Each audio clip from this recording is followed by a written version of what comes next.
이 본문은 아마 우리 믿는 성도들이 가장 좋아하는 말씀 중에 한 구절일 것 같아요.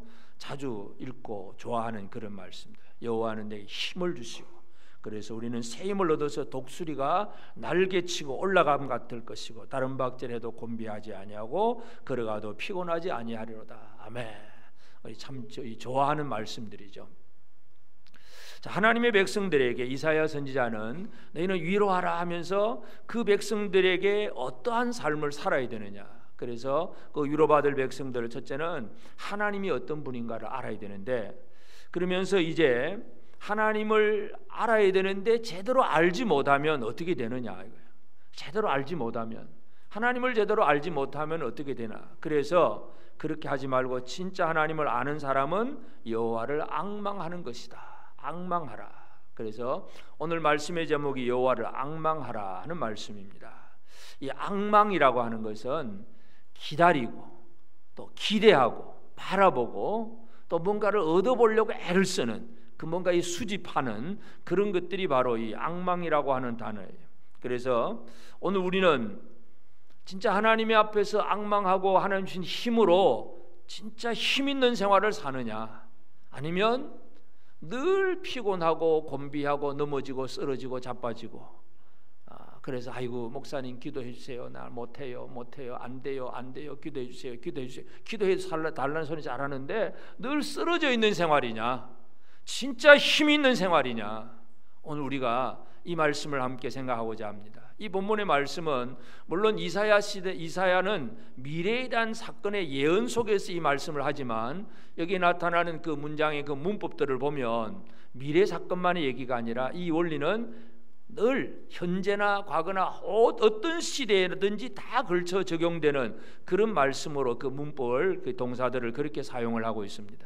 그래서 이사야는 앞으로 있을 바벨론 포로 이후의 회복에 대한 그런 예언이기도 하지만, 그 이사야 당시 그 시대 사람들에게도 우리가 하나님을 어떻게 앙망해야 되느냐 하는 것을 분명히 가르쳐주는 그런 말씀이기도 합니다. 이 앙망이라고 하는 것이 참 중요한데, 이 앙망이 안 되는 이스라엘, 유다의 삶이 어떤 모습인가를 먼저 한번 살펴볼 필요가 있습니다. 여기 보면 야곱아 어찌하여 내가 말하며 이스라엘아 내가 어찌하여 이르기를 내 길은 여호와께 숨겨졌으며, 여기 보면 이제 이사야가 야곱아 이스라엘아 이렇게 부릅니다. 이름을 부른다는 것은 그 의미에 어떤 의도와 어떤 뜻이 있다는 것을 우리가 알 수가 있습니다. 우리가 누군가를 부를 때에 그냥 어이 이렇게 부를 수도 있고, 또 뭐 선생님 부르시기도 하고, 또 어떤 때는 뭐 뒤에서는 남 모르는 사람 무조건 사장님 그러면 또 다 뒤돌아보고, 하여튼 뭔가 이 이름을 부른다는 것은 뭔가 의미가 있는 이름이에요. 그 뜻이 있어요. 그래서 이사야 선지자가 이 이스라엘 유다 백성들에게 말할 때 야곱아 이스라엘아 이렇게 부르는 것은 그 야곱이라고 하는 이름, 이스라엘이라고 하는 이름이 어떤 의미를 가지고 있느냐는 거예요. 원래 야곱은 우리가 알다시피 그 어머니 리브가 뱃속에 에스와 야곱 두 아이가 있잖아요. 쌍둥이가 있을 때에 그 어릴 때부터, 태어나기 전부터 하나님은 큰 자가 어린 자를 섬기리라, 이 벌써 이미 선택되어진 사람이 바로 야곱입니다. 하나님의 택하심 속에 있는 사람이 바로 야곱이에요. 물론 인간적인 힘으로 노력으로 열심히 하는 사람이기도 하지만, 그러나 그 나중에 이 야복 강가에서 하나님은 야곱의 이름을 이스라엘로 바꾸어줍니다.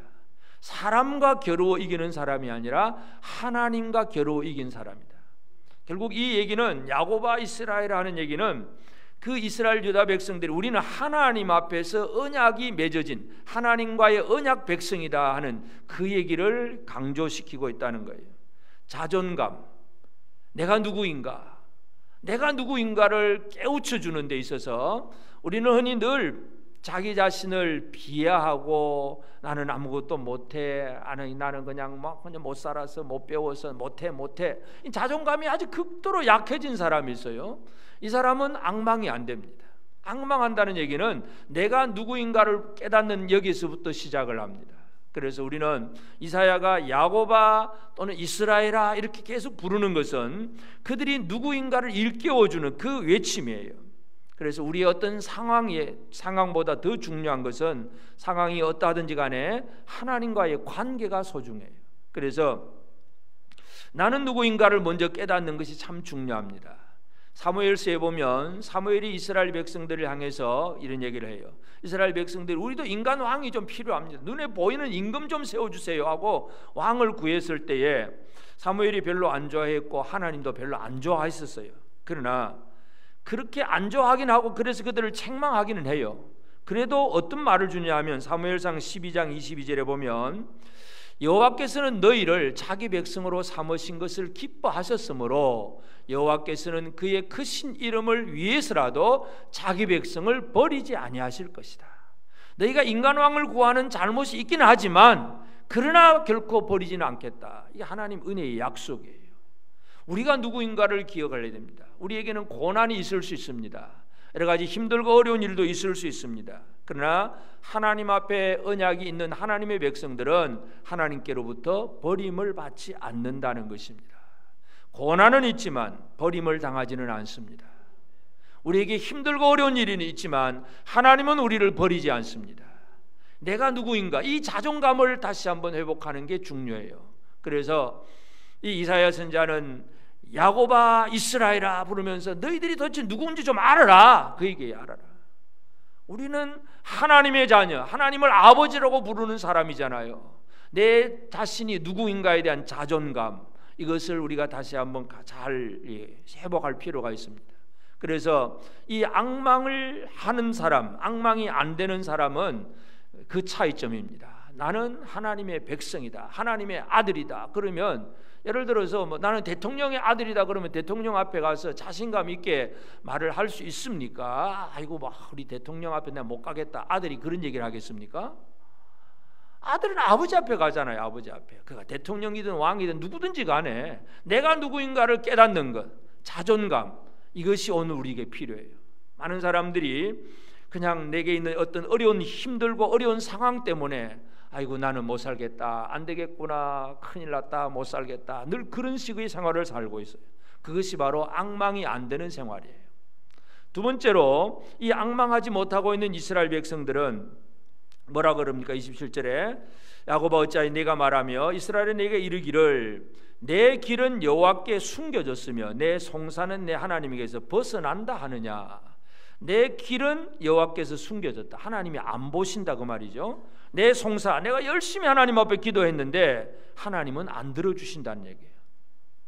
이것이 이제 이들의 문제입니다. 두 번째 문제는 뭐냐 하면 하나님의 응답이 쉽게 이루어지지 않을 때, 응답이 지체될 때에 우리 안에 나타나는 실망과 낭망, 이것이 앙망을 방해하는 요소입니다. 하나님을 향한 믿음의 기도는 응답이 있기까지 기다리는 거예요. 자, 이 이사야 선지자는 바벨론 포로 이후에 있을 그 모든 것들을 이제 한꺼번에 예언을 하는 그런 내용들인데, 자, 이 유다 백성들이 70년 동안 바벨론의 포로 생활을 해요. 포로 생활.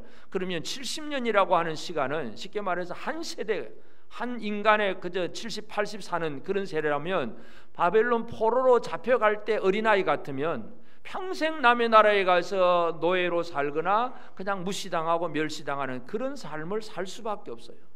평생 고난이라 그 말이에요. 평생 고난으로 살면서 빨리 좀 이 고난이 끝났으면 좋겠는데 하나님 좀 도와주세요, 하나님 우리를 불쌍히 여겨주세요, 기도하고 기도해도 안 이루어지는 거예요. 안 이루어져.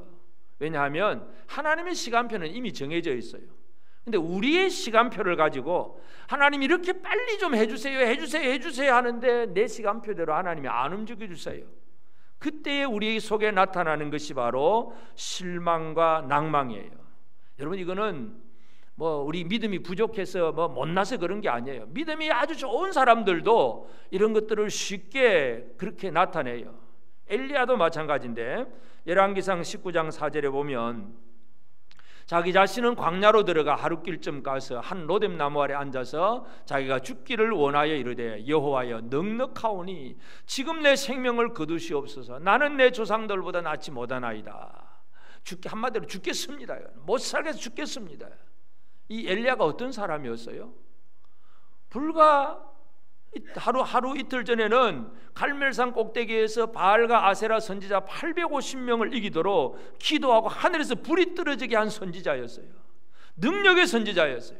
기도하면 모든 것이 이루어지는 사람이었어요. 그런데 그 일을 해놓고도 이제 왕후 이세벨이 자기를 죽인다는 그 소문을 듣고는 왜 이러냐? 왜? 뭔가 그렇게 불이 떨어지고 뭔가 했으면 온 백성들이 여호와 하나님을 섬기고 찬양하고 경배해야 되는데 여호와를 섬기는 선지자는 나 혼자밖에 없고 모든 사람들은 아직도 하나님께로 안 돌아오고 기도해도 빨리빨리 하나님 응답 안 해주시고, 그러니까 엘리야가 하는 말이 뭐예요? 죽겠다는 거예요. 죽기를 원하여 이르되 여호와여 넉넉하오니 지금 내 생명을 거두시옵소서. 나는 내 조상들보다 낫지 못하나이다. 이게 결코 불신의 사람의 얘기가 아니에요. 믿음의 사람들도 얼마든지 이런 일들을 당할 수가 있습니다. 예수를 안 믿어서가 아니라 예수를 믿기는 믿는데도 내가 기도하고 내가 원하는 대로 빨리 기도했으면 하나님 빨리빨리 응답해 주셔야 좋잖아요. 여러분 그렇게 잘 하십니까? 하나님이? 해도 안 되잖아요. 그때 우리에게 다가오는 실망과 낭망, 이제 이런 것들이 하나님을 앙망하는 데 있어서 방해예요. 욥도 마찬가지인데 욥기 13장 24절에 보면 주께서 어찌하여 얼굴을 가리시고 나를 주의 원수로 여기시나이까? 왜 하나님 내 기도는 안 들으시고 나를 원수처럼 생각하느냐고. 욥도 막 이 하나님께 대해서는 그런 원망과 불평이 막 나와요. 고난을 견디는 인내 욥인 것 같지만 그 말 한마디 한마디에는 그 묻어 나오는 그것들이 보면 하나님 앞에 그 자신의 그 아픔과 어떤 어려움 속에서 왜 빨리 기도를 안 들어주시냐고요. 왜 나 하나님 내 기도를 왜 안 들어주시냐고. 빨리빨리 좀 들어주셔야 되는데, 이 실망, 응답이 지체될 때에 실망하고 낭망하는 것, 이 이사야 선지자가 얘기하는 이스라엘이 그것입니다. 내 길은 여호와께 숨겨졌으며 내 송사는 내 하나님에게서 벗어난다. 하나님이 나한테 내가 아무리 뭔가 송사를 해도 하나님 안 들어주신다는 거예요. 이것이 앙망을 못하고 있는 사람들의 얘기입니다. 또 한 가지는 그 다음에 이제 이사야 선지자가 말을 할 때에 소년이라도 피곤하며 곤비하며 장정이라도 넘어지며 쓰러지되 하는 얘기. 앙망한 자는 이제 다르지만 그러나 앙망하지 않는 사람들을 얘기할 때에 소년과 장정 얘기를 합니다. 소년과 장정을 왜 이렇게 얘기를 하느냐 하면 우리 인간에게 있어서 제일 힘있고 제일 그 인생 중에서 아주 왕성한 활동력을 가진 그런 시기가 언제입니까? 몇 살 때입니까? 20대, 30대. 아주 예를 들어 스포츠 축구 선수 같으면 30 넘어가면 이미 그냥 노인 돼 버립니다. 아주 20대, 아주 10대 후반부터 그 육체적으로 제일 힘있고 활력 있는 시대. 그래서 민수기에 보면 이스라엘 백성들이 그 이제 진행을 할 때 이제 계수를 하잖아요. 백성들의 숫자를 계수를 합니다. 민수기 1장 3절에 보면 이스라엘 중 20세 이상으로 싸움에 나갈 만한 모든 자를 너와 아론은 그 진영별로 계수하되. 그러니까 숫자 셀 때에 20세 이하 어린아이는 세지도 않아요. 싸움에 나갈 만한 사람, 힘 있는 사람 20대 이상 이런 사람으로 계수를 합니다. 그러니까 소년, 장정, 그러면 우리 인생에 있어서 가장 정점, 육체적인 면에서 힘있게 활발하게 활동할 수 있는 그런 시대 얘기입니다. 오늘 연로하신 분들은 이게 나는 이제 지는 해구나, 나는 이제 정점 지났구나 낙심할 필요가 없어요. 그런 것이라 할지라도 육체적으로 강하다고 할지라도 그래도 곤비하고 피곤하다 이거예요. 아무리 젊음이 있어서 넘치는 활력이 있어도 인간 육체를 가지고는 문제를 해결할 수 없다 그 얘기예요. 여호와 하나님을 앙망해야 된다는 그 얘기를 하기 위해서 지금 비교해서 하는 거예요.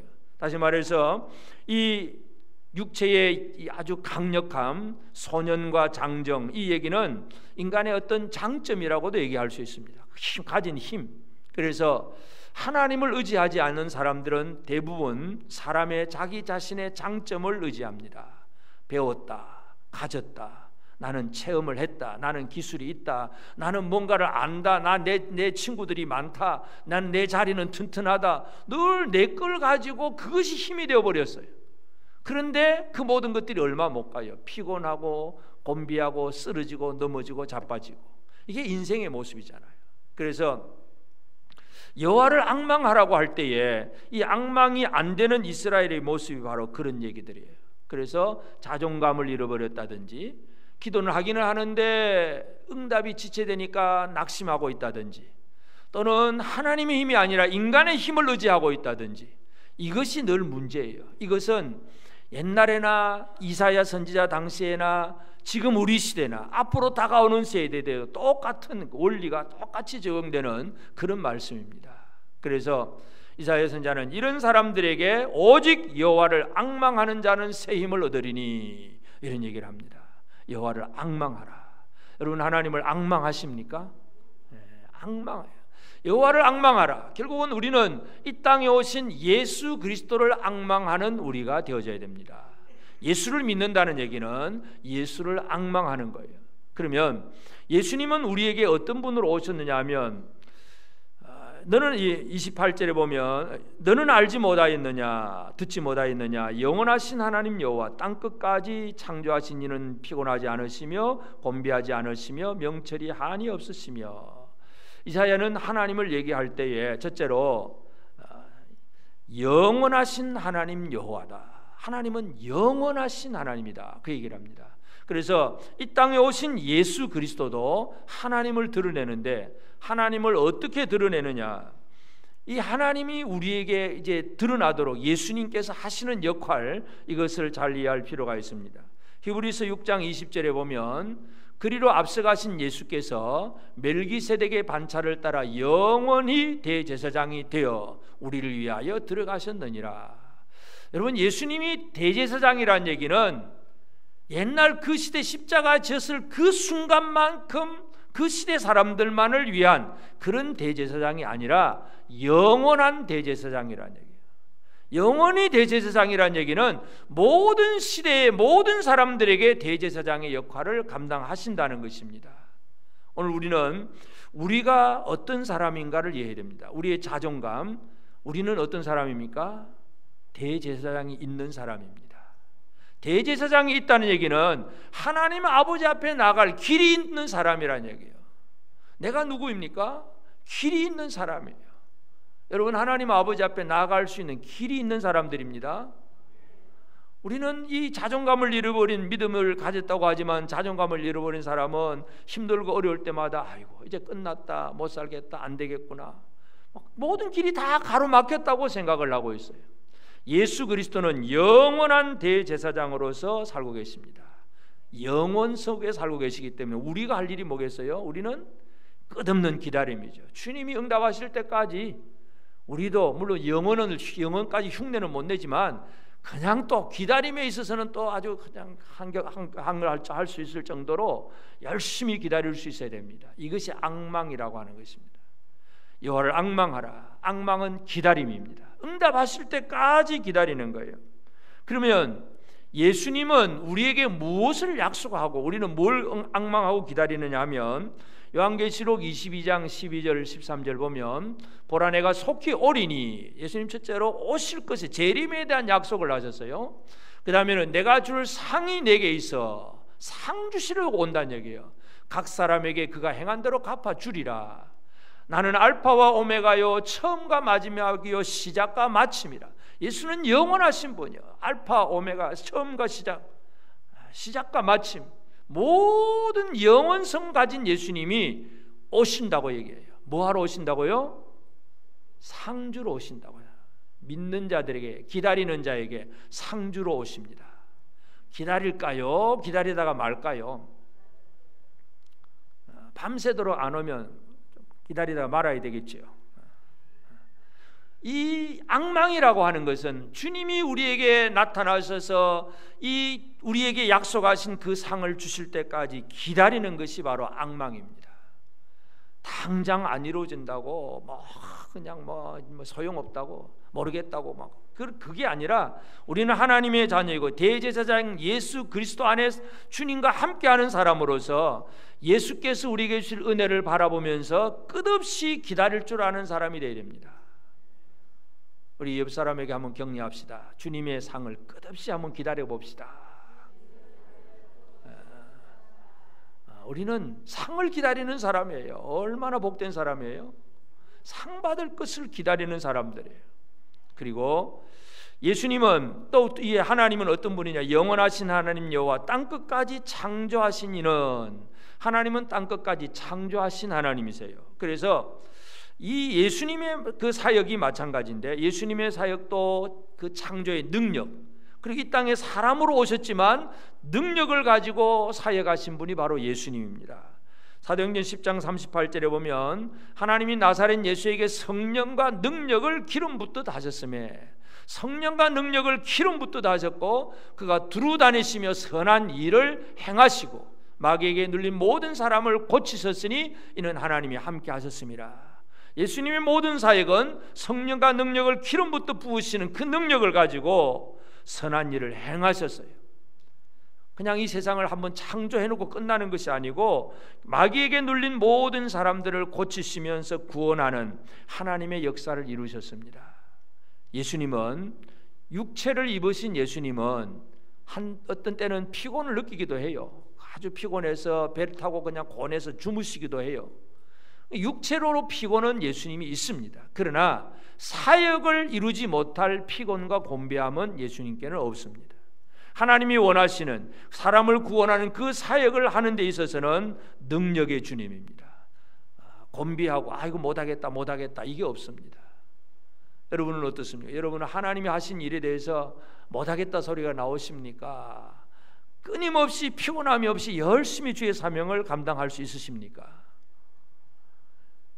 우리는 완벽하지 않지요. 그러나 예수 그리스도는 피곤과 곤비함으로 실패하지 않습니다. 그래서 우리는 예수를 믿는 거예요. 이 예수를 우리가 의지하는 거예요. 사도 요한이 예수님에 대해서 쭉 기록을 하면서 요한복음을 보면 7가지 이적을 기록합니다. 많은 표적도 행했지만 그 7가지 이적을 기록을 하면서 예수가 누구냐, 이거 예수가. 요한복음 20장 31절에 보면 오직 이것을 기록함은, 이 7가지 이적을 기록함은 너희로 예수께서 하나님의 아들 그리스도이심을 믿게 하려 하며 또 너희로 믿고 그 이름을 힘입어 생명을 얻게 하려 함이니라. 사도 요한이 요한복음을 기록하는 목적을 그렇게 설명을 했어요. 예수는 능력의 주님이다. 그 능력의 주님을 우리가 믿어야 된다. 믿고 그 이름을 힘입어서 생명을 얻어야 된다. 그래서 요한복음의 목적이 예수 믿으라는 거예요. 믿으라. 예수는 이런 분이다. 이렇게 말씀하시고 이렇게 행하시고 이런 놀라운 능력을 베푸셨다는 것. 예수 그리스도는 창조주 하나님의 그 능력으로 사역하셨습니다. 하나님의 능력을 우리에게 그렇게 잘 보여주신 거예요. 그래서 악망이 뭐냐? 기대감입니다. 주님의 능력이 지금도 나타날 것에 대한 기대감을 가지는 것입니다. 여러분, 하나님의 능력이 여러분에게 나타날 것을 기대하며 사십니까? 기대를 접어버리고 사십니까? 기대하며 살고 계십니까? 하나님의 놀라운 능력, 예수 그리스도의 능력이 지금도 나타날 것임을 기대하며 사는 것이 바로 악망하는 거예요. 악망이 식어졌습니까? 계속 악망을 잘하고 계십니까? 예수 그리스도의 능력을 악망하십니까? 아멘. 잘 안 하시네요. 예수 그리스도의 능력이 여러분 속에 나타날 것을 기대하십니까? 이 기대감을 잃어버리지 않는 우리가 되어져야 됩니다. 하나님의 백성들은 악망해야 됩니다. 그리고 하나님은 어떤 하나님이십니까?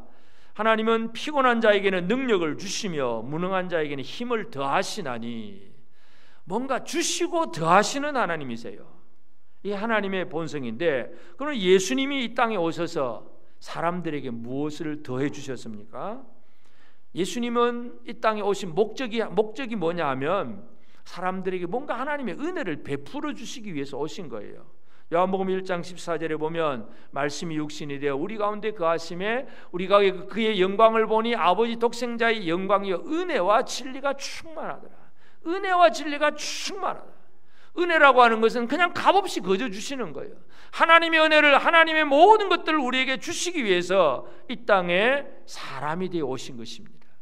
예수님 하신 거예요. 주시기 위해서 여러 가지 많은 것들을 주시는데, 대표적인 우리 예수님 제자들에게는 뭘 주셨어요? 예수님 제자들에게 12사람 뽑아가지고 권능을 주었어요. 권능을 주어서 더러운 귀신을 쫓고 모든 병과 약한 것을 고치는 권능을 주어서 보냅니다. 그리고 예수님 그 이름을 주어서 너희가 내 이름으로 기도해라, 내 이름으로 구해라. 예수님은 뭐 그냥 다 주시는 거예요. 주시는 거. 주시는 예수님 앞에 우리는 앙망해야 합니다.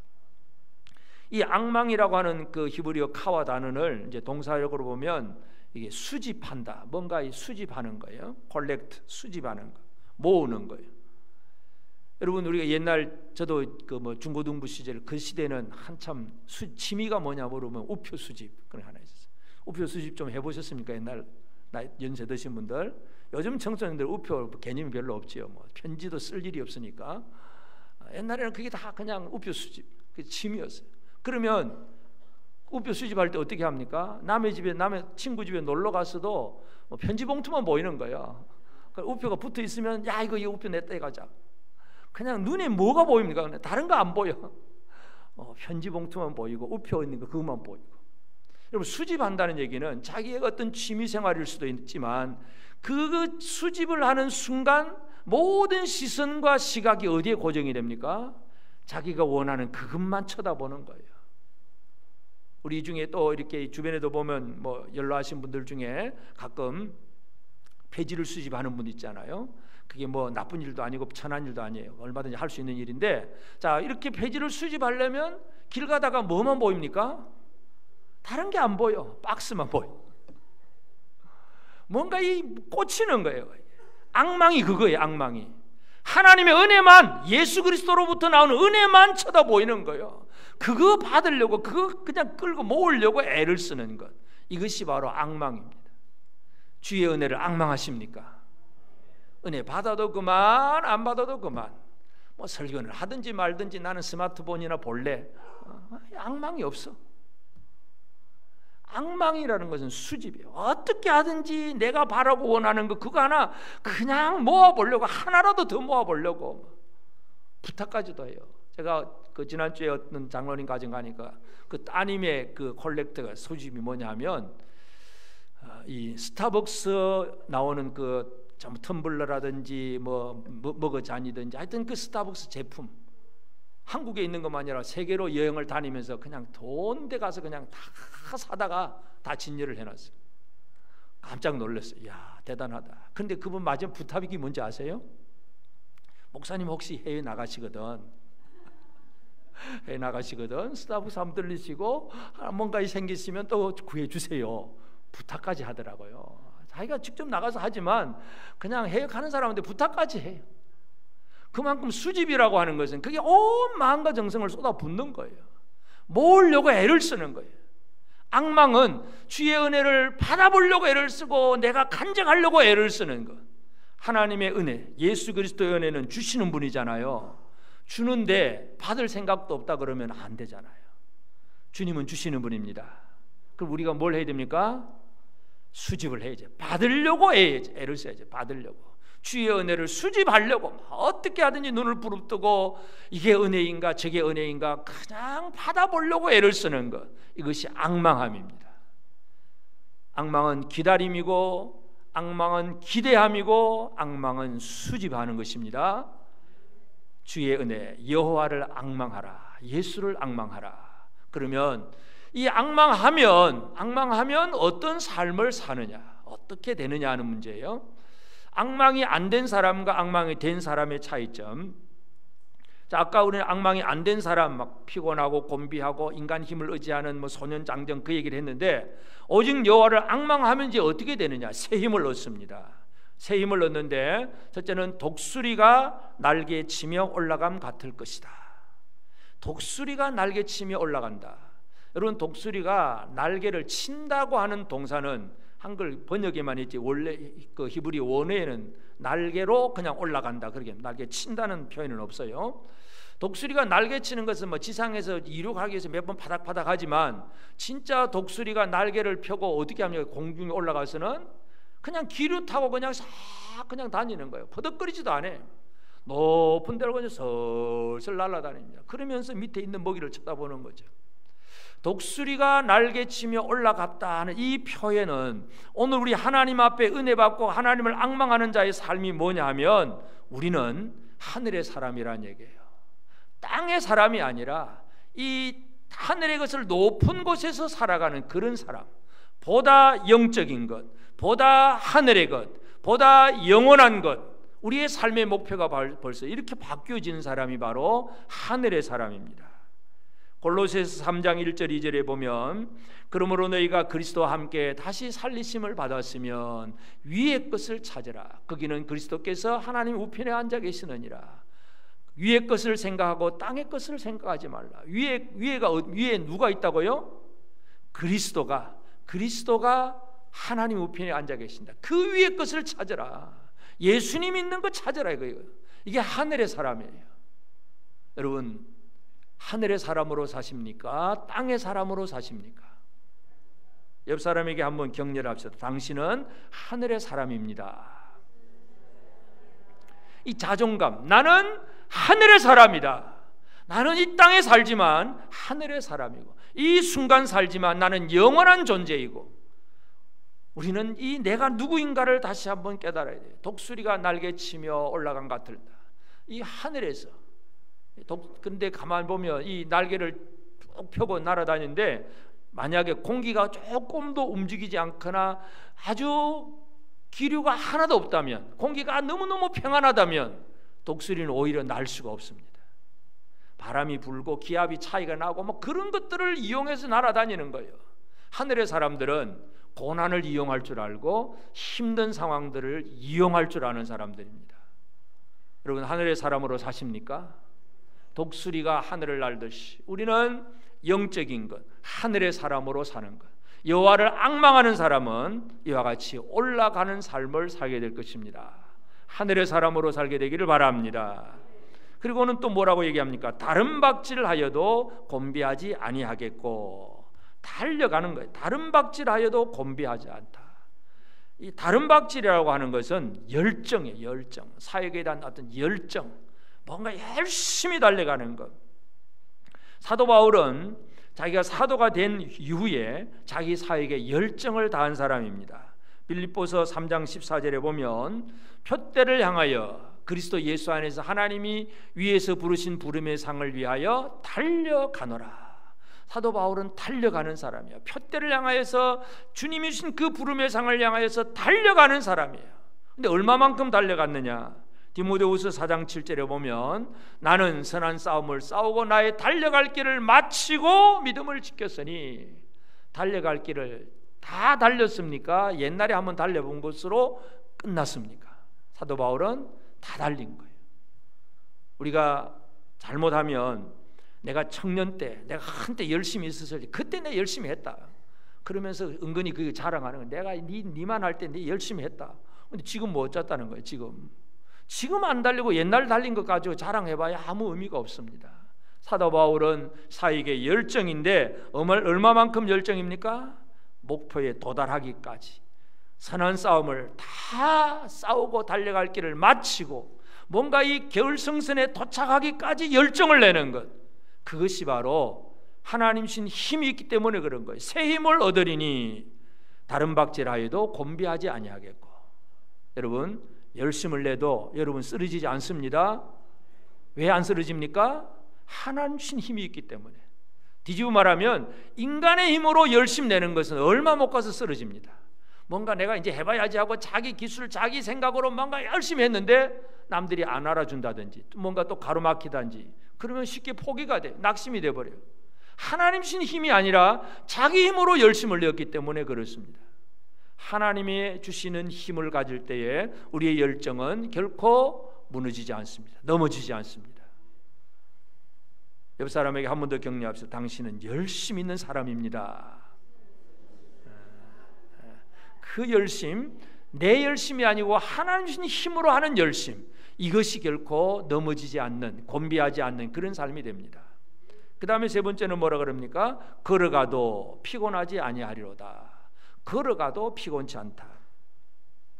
하나님은 우리가 가야 할 길을 그렇게 피곤하지 않도록 함께 걸어갈 수 있도록 힘과 능력을 주세요. 근데 이 걷는다고 하는 이 히브리어 단어 예라크라고 하는 단어는 다른 성경에 보면 동행한다 하는, 동행이라고 하는 단어를, 이 단어 똑같은 단어를 씁니다. 예를 들어서 이제 그 모세가 이스라엘 백성들을 이끌고 이제 광야를 진행을 할 때에 자기 그 처남 호밥에게 그런 얘기를 합니다. 민수기 10장 32절 33절에 보면 우리와 동행하면 우리와 예락하면 여호와께서 우리에게 복을 내리시는 대로 우리도 당신에게 행하리라. 그들이 여호와의 산에서 떠나 3일 길을 갈 때에 여호와의 언약궤가 그 3일 길에 앞서가며 그들의 쉴 곳을 찾았고, 여러분 이 미디안 광야에서 그 살았던 사람이 바로 호밥이잖아요. 모세의 처남. 그러니까 모세가 애굽에서 40세에 도망가가지고 미디안 광야 가서 거기서 아내를 만나잖아요. 그러니까 장인은 그 미디안 광야의 지리와 특성을 잘 알고 있어요. 특별히 처남이니까 이제 뭐 나이도 별로 차이 안 날 것이고 젊었으니까 또 얼마든지 모세와 동행을 할 수 있습니다. 그러니까 물론 하나님 인도하심을 받지만 그래도 모세는 그 상황과 환경을 잘 아는 호밥에게 우리 함께 같이 가자, 동행하자, 같이 걷자. 이게 동행이에요. 그런데 호밥이 동행하기는 해요. 근데 그 다음 33절은 뭐예요? 하나님이 동행하시는 거예요. 언약궤가 앞서가고 3일 길에 앞서가고 그들의 쉴 곳을 찾았고, 이게 바로 동행이에요. 걷는 것은 동행입니다. 다시 말해서 매일매일 걷는 거예요. 광야 생활. 다시 말해서 이 걸어가도 피곤하지 아니하리로다 하는 얘기는 우리의 일상 생활을 얘기합니다. 일상의 삶 속에서 하나님과 동행하는 사람은 피곤하지 않게 될 것입니다.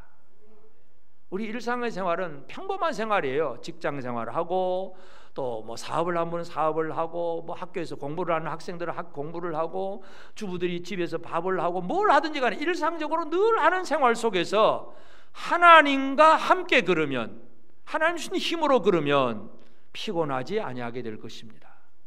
우리는 우리의 믿음 생활이 집에서는 내 마음대로 살다가 교회 오면 그때부터 주여 이게 아니라, 그는 이원론적인 삶이에요. 그게 아니라 우리는 일상에서 하나님과 동행하는 삶을 살아가야 됩니다.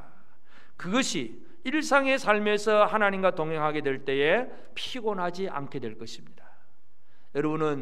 여러분의 삶이 피곤하십니까? 피곤하지 않지요? 힘이 나지요? 하나님 때문에 힘 나십니까? 그 옆 사람에게 하면 얘기합니다. 나는 하나님 때문에 힘이 난 사람이야. 이 하나님으로 말미암아 힘이 나는 사람, 피곤하지 않는 사람, 이 얼마나 복된 사람이에요.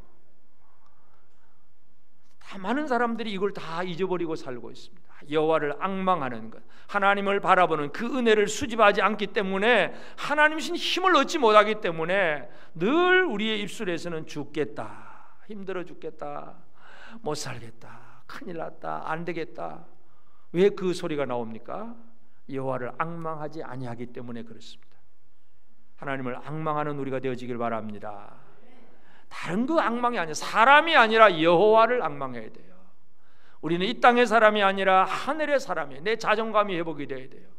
하나님 주신다고 약속하셨으면 끝까지 기다릴 줄 아는 믿음이 분명히 있어야 되고, 하나님 우리에게 주신다고 하면 끊임없이 그걸 수집을 해야 돼요. 하나님 앞에 받으려고 애를 써야 돼요.